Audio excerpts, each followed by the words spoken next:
Class, our topic for today is long-term construction contracts. From the term itself, it means these are the projects that usually take more than a year for you to complete. We're accounting from the point of view of the contractor. Alright? Kasi if from the point of view of the client, yung accounting dyan is property, plant, and equipment. Ano nga ba yung accounting for PPE? Siyempre, nagde-debit tayo ng asset, tama ba? And then, at the end of the year, we record depreciation. Yun yung sa point of view of the client. For us, point of view tayo ng contractor. Alright? We recognize revenue. Okay, so sir, how do we recognize revenue under long-term construction contracts? Well, as you know, Ltcc falls under the special revenue recognition topics. Therefore, hindi natin gagamitin yung accrual method. Okay? Yung methods na gagamitin natin will depend on the reliability of the estimates of the completion of the project. Let's just say building yung gagawin natin na project. Okay? If the completion estimates are reliable, ang gagamitin natin na method is percentage of completion or POC. Alright? Usually, yung formula dyan is cost incurred as your numerator over total cost of the project. Okay? We also call this the cost-to-cost method. Alright? So, percentage of completion. If the completion estimates are not reliable, we use zero profit, or we also call this the cost recovery method. Alright? Okay. Sir, pwede mo ba sa aming i-review yung journal entries for Ltcc? Siyempre naman, malakas kayo sa akin. Let's review the journal entries. Journal entry number 1. Siyempre, wala pa tayong cash. Kailangan i-bill natin si client. Alright? Debit accounts receivable, credit progress billings. Yung progress billings na yan, we record this as either current liability or ino-offset natin sa CIP. O later, i-explain ko how. Alright, next is, let's say, binayaran na tayo ni client. So, debit cash, credit accounts receivable. So, meron na tayong cash. We can now start the construction. Okay? Journal entry number 3. Sir, ano ba yung mga construction costs natin? Well, meron tayong materials, labor, and overhead.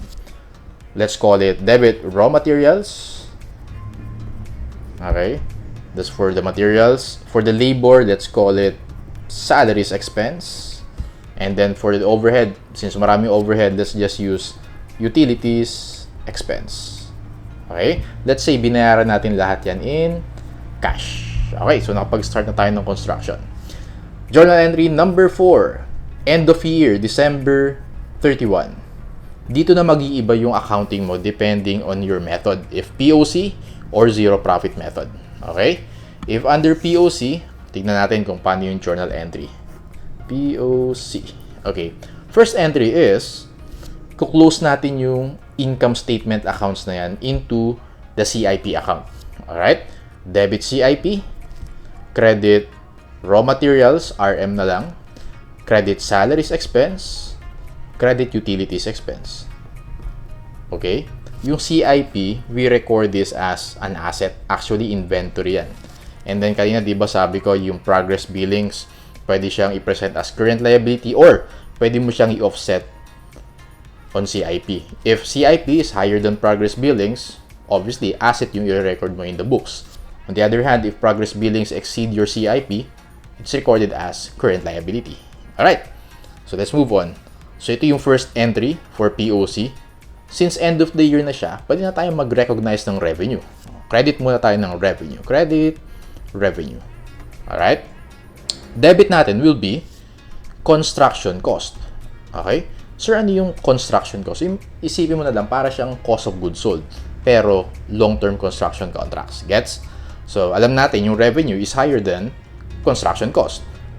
Yung balancing figure nila, we charge to CIP.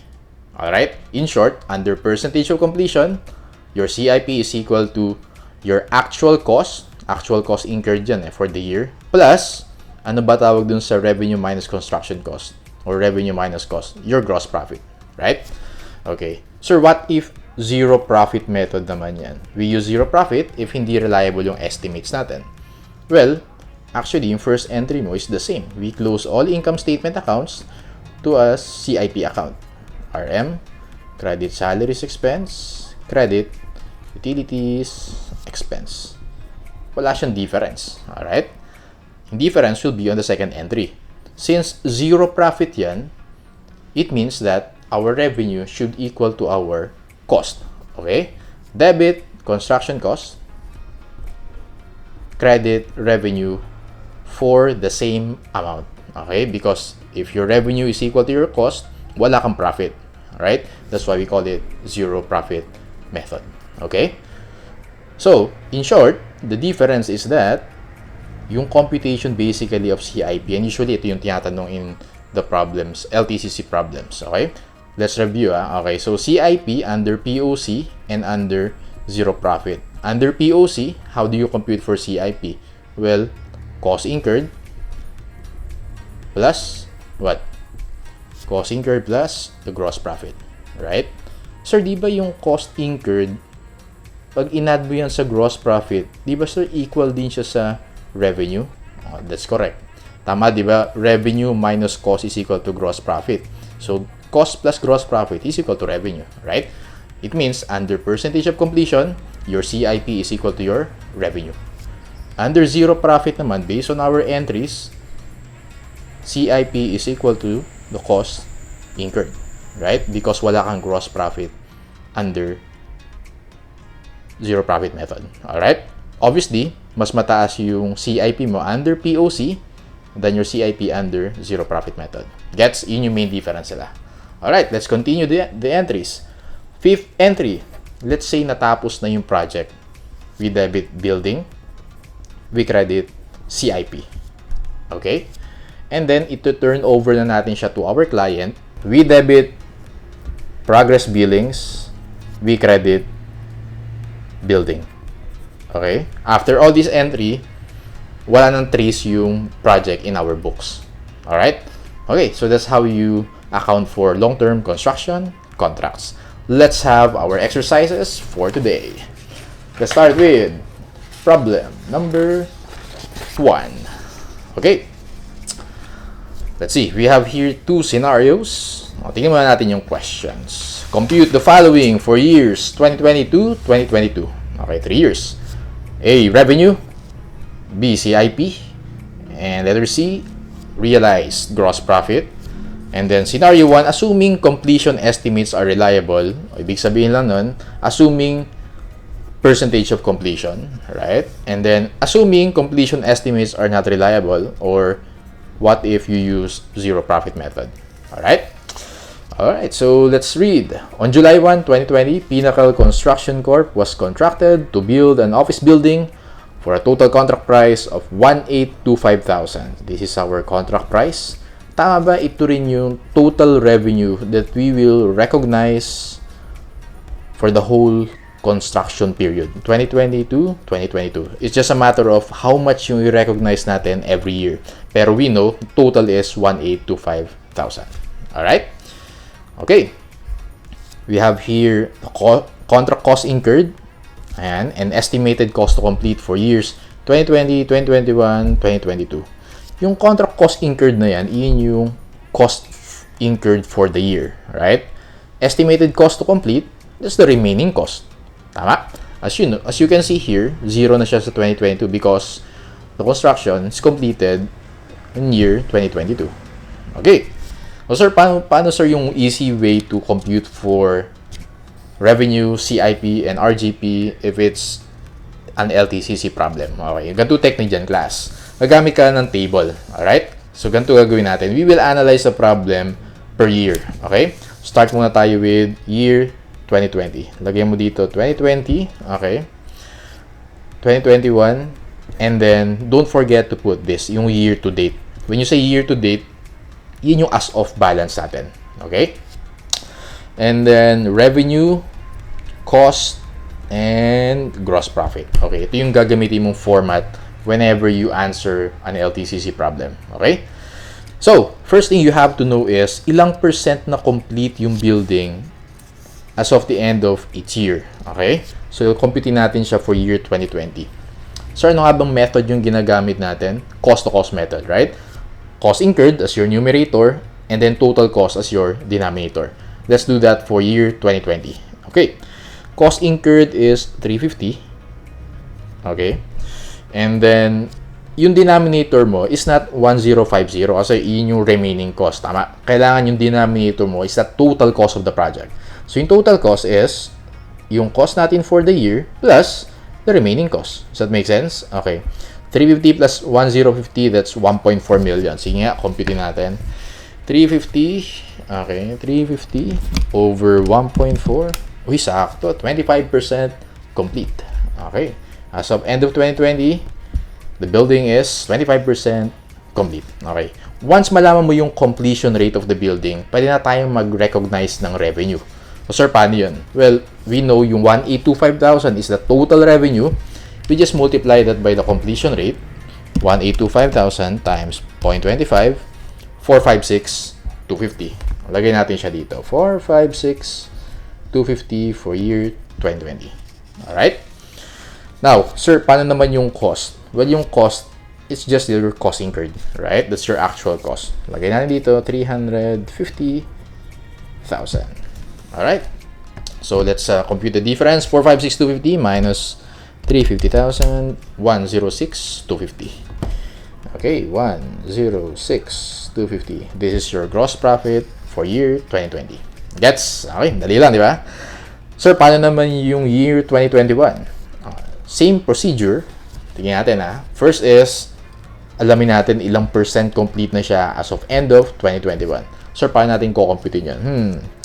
Well, yung year 2020, we incurred 350, right? And then, in 2021, we incurred 930. Our denominator is 350 plus 930 plus the remaining cost of 320, right? Okay, so let's compute ilang percent complete na yung building as of end of 2021. Okay, numerator is 350 plus 930, 1280 in numerator natin, right? 350 plus 930 plus 320, 16. So, 1280 divided by 16. The building is 80% complete as of end of 2021. Okay. Dito kayong maging careful. Alright? As you know, yung 2020, 25% complete siya. And 2020, as of 2021, 80% complete. Meaning, yung 2021, additional 55% yung completion. Alright?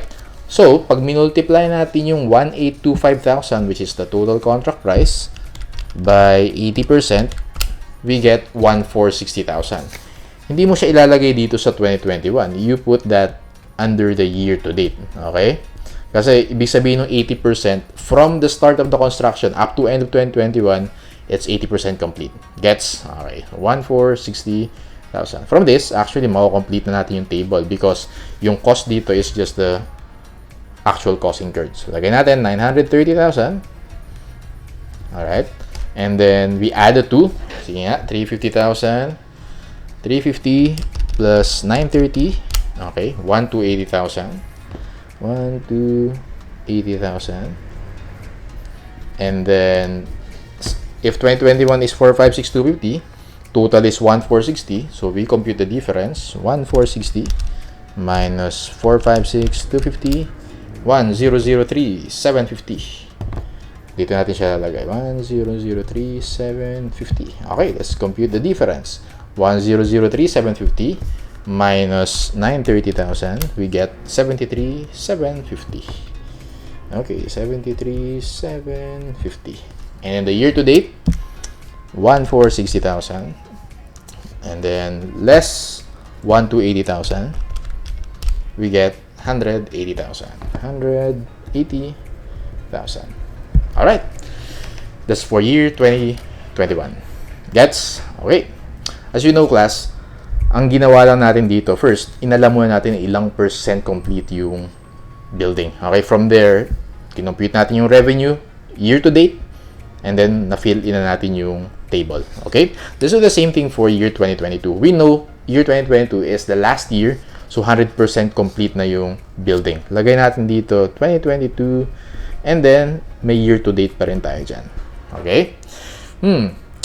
Since tapos na yung building at end of year 2022, we know na yung total revenue natin or year to date revenue is 1,825,000. Does that make sense? Okay. 1,825,000, and then yung cost natin for year 2022 is 300,000. We can now complete the table. Okay? So last year, yung total revenue is 1,460, and then yung total this year is 1,825. The difference is 365,000. Dito natin siya lalagay. 365,000. 365 minus 300, 65,000. Alright? And then, yung year-to-date cost naman natin, i-add lang natin yung dalawa. 1,280 plus 300,000, we get 1,580,000. 1,580,000. Okay? The difference, so 1,825,000 minus 1,580,000, we get 245,000. 245,000. Okay. So, kaya sobrang helpful yung ganitong format whenever you answer an LTCC problem. Okay? Alright. We can now answer the following questions. Revenue, CIP, and RGP. Sige nga, compute natin siya. Okay. Lagay ko dito, revenue, CIP, and RGP. Alright. Sabi dyan, for years 2020 to 2022. Lang natin 2020, 2021, 2022. Alright. Revenue. Unahin natin yung revenue for each year. 456,250. Alright. And then 2021, 1003, 750. Okay. 2022, 365,000. Okay. Next is CIP. Okay, we know CIP is cost incurred plus gross profit, pero we know under percentage of completion, CIP is also equal to your revenue. Okay? And because CIP is an asset account, as of balance siya, right? Revenue kasi is an income statement account, tama ba? So for the period yon, while CIP is an asset, as of balance siya. For year 2020, 456,250. For year 2021, hindi siya 1,003,750. Ito siya, 1,460,000, right? As of balance. 2022, it's 1,825,000. Pero technically, tapos na yung construction ng 2022. So, if na-turnover na siya to the client, zero na dapat siya. Pero for this problem, let's say, ito siya, 1,825,000. RGP or the realized gross profit for the period, tingin lang tayo sa GP. This is 106,250 for the first year. Second year, 73,750. Okay. And then last is 65,000. So be careful na lang pagka maglalagay ka ng final answer. Okay. Madali lang i-complete yung table. Just don't forget na yung revenue and RGP, these are income statement accounts, while CIP is an asset account. Gets? Alright.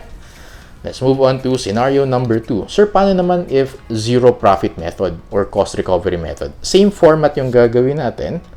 Copy lang natin na 2020, 2021, year to date. Okay. 2022 and ayan, isa pang year to date. Revenue, cost, and gross profit. Alright. Zero profit, it means yung cost mo is equal to your revenue. Alright. Actually, pwede nating i-copy na lang from our first solution. Okay. If yung cost mo is 350, your revenue is also 350,000, right? That's why you call it zero profit method. 2021, we incurred 930,000. We also record a revenue of 930,000. Okay? Total natin siya. This is 1,280,000. This is 1,280. Year-to-date gross profit natin, obviously, is still zero. Okay. And then, under zero profit method, usually, dun sa last year tayo nagre-record na ng profit. Okay? Since last year is 2022, year-to-date revenue natin is the contract price. Tama? Which is 1,825,000. 1,825,000. And then, Cost incurred for the period, 300,000. Okay, 1,280 plus 300, we get here 1,580,000. Okay, pwede natin ma-complete yung table. So this is 1,825, this is 1,280. The difference is, okay, 545,000. Alright, this is 545,000 minus 300,000, 245,000. Okay, 1,825,000 minus 1,580 is also 245,000. Alright. As you notice, class, dun lang tayo sa last year nag-recognize ng profit. Alright. So, let's put here the final answers. Same as scenario 1. Lagay natin for years 2020, 2021, and 2022. Revenue, CIP, and RGP. Alright. Revenue is 350,000. Which is equal to your cost, 930,000. For the 2022, 545,000. Alright. Basta yung total revenue dapat, for 3 years, dapat yun yung contract price. CIP. Okay, CIP is our cost incurred, 350,000. Okay. For 2021, hindi yung 930, dapat as of balance siya because this is an asset account, right? 1,280,000, and for the last year, yung CIP na natin dito, because may nag-recognize tayo ng revenue, is also 1,825,000. Gets? Okay. 1,825,000. As you notice, dun sa last year, yung CIP natin under the two methods, equal na sila. Does that make sense? RGP for 2020, 0. RGP 2021, 0. RGP 2022, 245,000. Alright, that's how you answer problem 1. Class, if you appreciate this free accounting tutorial, don't forget to subscribe and turn on the notification bell so you get notified whenever I have a new video. Let's go to problem number 2. Okay, this time may choices na tayo. How much is the estimated remaining cost in 2020? How much is the RGP? And how much is the balance of CIP in 2021? Okay. Estimated remaining cost, or the cost to complete, RGP, and CIP. Alright? On January 1, 2020, Bradford Construction Corp. began constructing a 2.1 million budget dormitory contract. Parang yung partner dormitory of Pinnacle CPA Review School. Actually, nagfo-fall siya under Ltcc kasi kinonstruct yun in 3 years. This year lang, 2019 natapos. Imagine, brand new, very affordable, located literally in front of the review school. Ewan ko na lang kung hindi ka pa makakoncentrate 100% sa review niyan. The following are relevant information provided by the corporation. Bradford uses percentage of completion method, POC, for the year ended December 31, 2021. Bradford billed its client an additional 55% of the contract price. Ano ba yung contract price in the problem? It's the 2.1 million, right? Siyempre, automatic na yun. Compute na natin yung 55% of the contract price, or 2.1 million. 2.1 times 0.55, 1,155,000. 1,155,000. Again, billed its client an additional 1,155,000. So, additional progress billings, okay, to the client. Okay. We're given a table here for years 2020, 2021, 2022. CIP, estimated cost to complete. Be careful din with the wordings, class. Kasi pag sinabi dito na total cost of the project, kasama dyan yung cost incurred for the period. Alright? Pag sinabing cost to complete, yun yung remaining cost to complete the project. Okay? Cost incurred, obviously, yun yung actual cost incurred every year. And then, excess of CIP over billings. Sir, ano ibig sabihin ng excess of CIP over billings? And then, meron pang nakalagay dyan, sir, current liability. Di ba? I mentioned earlier, pwede mo i-present yung progress billings as current liability or naka-offset siya dun sa CIP. Okay? In this case, since nakalagay dyan excess, yung presentation in the balance sheet is that CIP less progress billings. Since current liability to, it means progress billings exceed the CIP. Does that make sense? Okay. Oh, may CIP tayo dyan, sir. 441,000 na. Tama ba pag ang gawin ko dyan, since current liability to, if I add the two, 441,000 and 84,000, 441,000 and 84,000, I'll get 525,000. Tama ba? 525,000 is my progress billings, right? For year 2020. Okay? So, may mga question marks tayo dyan. Cost to complete, CIP, cost to complete, CIP. Alright? Obviously, we have to figure out how much yung mga question marks na yan. Okay. Let's go to question 1. How much is the estimated remaining cost in 2020? Okay.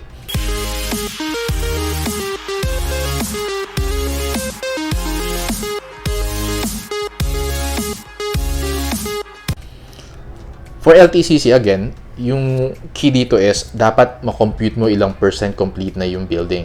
From this one, kaya ba natin makompute yun? Sir, sabi mo, di ba, cost incurred over total cost. Sir, naka-question mark yung cost to complete. Paano natin siya gagamitin yung cost to cost method dito? May iba pang way. We know that CIP under percentage of completion is equal to the revenue, right? For that period. So, ibig sabihin, if we divide CIP over the total contract price of how much yung contract price? 2.1 million. Pag ang ginawa natin is 441,000, this one, tama ba? Yun yung CIP or that's also your revenue for the period over total revenue of 2.1 million. Let's compute. Okay, 441,000 divided by 2.1 million, 21%. That's your completion rate as of end of 2020. Does that make sense? Okay. Pero hindi naman yun yung question. Yung question is, how much is the estimated remaining cost? Basically, ito yung question mark na yan. Alright? We know that as of end of 2020, it's already 21% complete. So, ang gagawin ko dyan, I know that my cost incurred is 425,250. If I divide this by 21%, what do you get here? 425,250 divided by 0.21, 2,025,000. 2,025,000. What does this amount represent? It's your total cost. Okay? Tama ba yan? Parang grinos up natin siya. 425,250 represents 21% of the total cost. Pag dinivide mo siya by 21%, we get the total cost. And then, if i-less mo dyan yung cost incurred for the period, okay, 2,025,000 minus 425,250, we get 1,599,750. What is 1,599,750? This is our cost to complete or the remaining cost. That's our answer for question 1. Gets? Okay. Pinaikot lang natin siya. Ito lang important dyan. CIP over contract price, that also represents your completion rate. Okay? Under percentage of completion method. Siyempre, hindi yan mag-a-apply if zero profit method. Okay?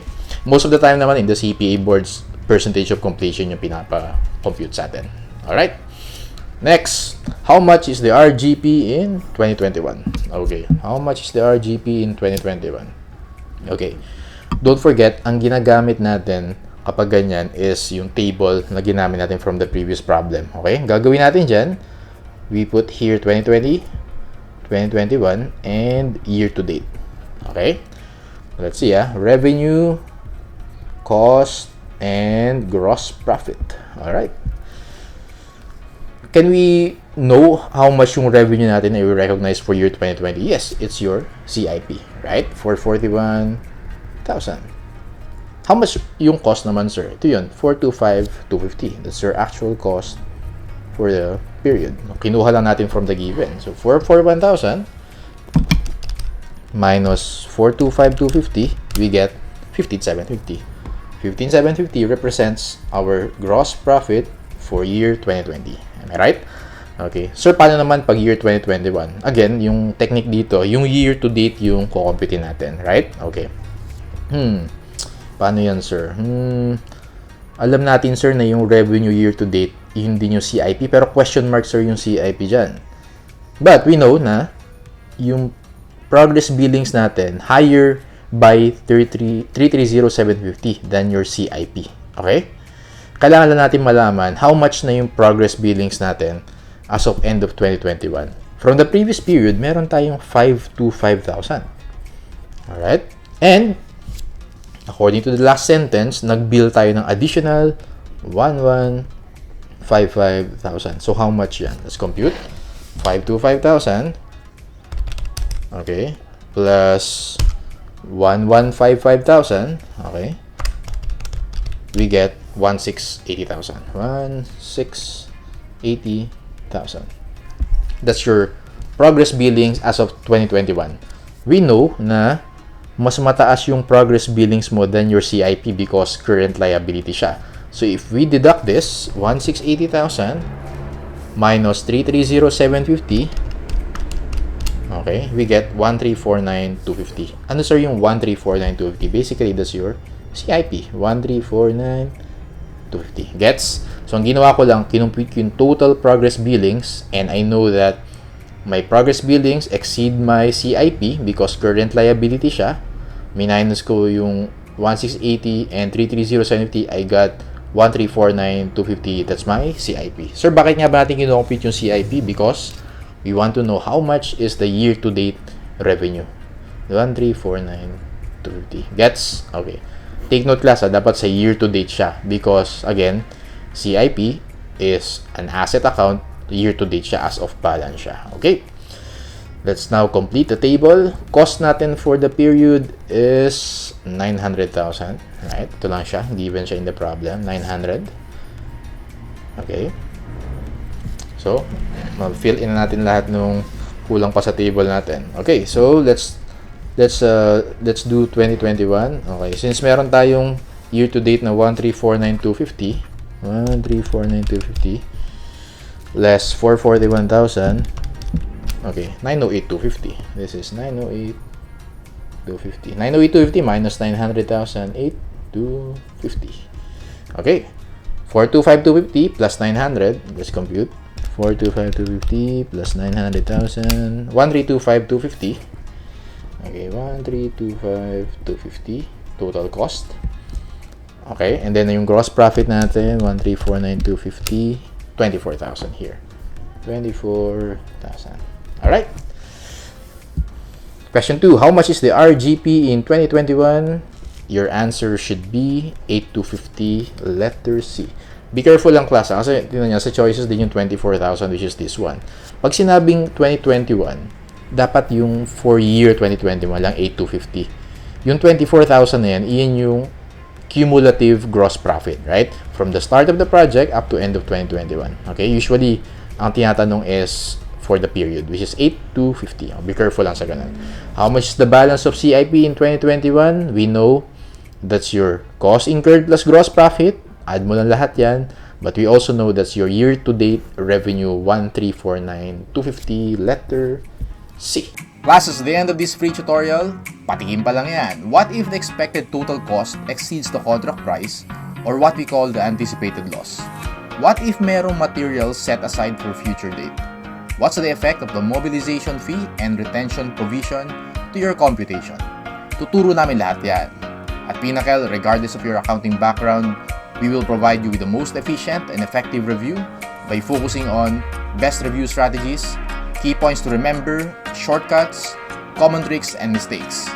For reservation and to know more about us, visit our website and Facebook page. All the links are in the description below. Reserve now because we only accept limited number of students in order to preserve the quality of our review. Class is missed. See you next meeting.